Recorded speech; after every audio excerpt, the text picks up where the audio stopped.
When Ada turned 18, not one person said happy birthday. She waited by the door, heart heavy, no music, no cake, no candles. Even Tunde, her little brother, was quiet. Ada's mother smiled, but did not sing. Her father nodded, but did not cheer. In the evening, Ada sat alone under the lamp and wondered why she felt so small. She looked at the empty plate on the table and whispered, "Is it wrong to feel special today?" Then she closed her eyes and listened to the night sounds. Next day at school, Ada asked, "Do you know my birthday?" Her friend Chiamaka shook her head. "I never heard," she said. Ada felt a knot in her stomach. Teachers spoke of market days and planting seasons, not birthdays. In class, the teacher taught about years and months, but did not mark each child's birth date. Ada watched Tunde play in the yard and wondered why no one wrote down the day someone was born. At home, she looked for a date in the family book. It was blank under her name.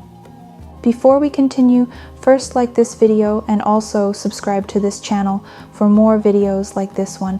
Thank you. Let's continue, friends. Ada went to Elder Chima's hut at dawn. He sat on a wooden stool, calm as always. "Why don't we mark birthdays?" she asked. He tapped his cane. "We mark life by age grade," he explained. "We join groups of those born in the same market cycle." Ada frowned. "But how do I know my market day?" Elder Chima pointed to her birth name on the list. "You know only your name and your parents. The cycle is what counts." Ada listened but felt unsure. Could a market day matter more than a day of birth? Amina, Ada's aunt, shared a story over soup. "When your cousin was born, we did not name his day," she said. "We watched the yam grow and the cassava bloom. Then we named him on planting day." Ada stirred her spoon. "So we have no birthdays?" Amina shook her head gently. "Not like the towns. We wait for the sun and rain. We thank the earth, not the year alone." Ada looked at the steam rising from the bowl. "Does that feel the same as a birthday?" she asked softly. Chiamaka once tried something different on her 10th birthday. She baked a small cake, lit one candle, and called her family. Neighbors came, curious. They sang a simple song, but the next week they said she had stolen ideas from the town. People whispered she wanted to be like strangers. Chiamaka felt shame. She smashed the cake in the dust. "It felt wrong," she said to Ada. Ada touched her friend's hand. "I am sorry," she whispered. Chiamaka shook her head. "It was our choice. We choose not to." Ada asked Amina again, "Why market days?" Amina smiled and said, "The market brings us together. We share news, we trade, we laugh. It is our year's heart." Ada pictured the busy market, the loud calls of sellers, the children running. "So we celebrate together, not alone," she said. Amina nodded. "Yes, we mark age by what we do in the market cycle." Ada let this settle in her mind. She thought of her own place in the market crowd. Could this be enough to remember a birth? Emeka, Ada's cousin, did something small when he turned 12. He carved his age into a wooden bowl. He left it on his mother's shelf.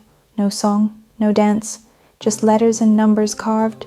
His mother smiled, proud but calm. At dinner she named each person's gift: help in the field, a new hoe, a fresh pot. Emeka's bowl stayed silent. Ada held the bowl in her hands and felt its smooth wood. Could this quiet act be a kind of celebration? One day, Tunde told Ada, "I wish someone said, 'You are loved from the day you came.'" Ada knelt beside him and said just that. His eyes opened wide. He smiled shyly and ran off to play. No one else heard the words. Ada felt a warm glow in her chest. She realized that words, even whispered, could carry weight. Yet she wondered why words alone felt so daring in their home. Was this feeling enough to mark a birth, or did it need more? Elder Emeka sat on the porch with a pot of tea. Ada and Chiamaka joined him. "I see you ask about birthdays," he said softly. They nodded. He sipped tea. "We did try once, long ago," he said, "but we found it drew attention away from the market and our crops." Ada listened. It felt like we split our care. Elder Emeka set down his cup.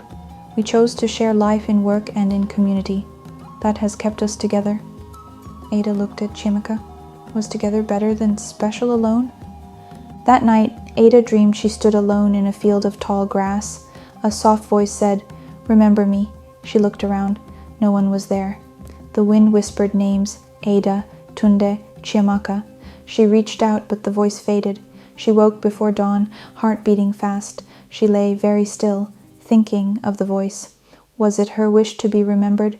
She wondered if her dream was just her mind, or if it was something she needed to hear.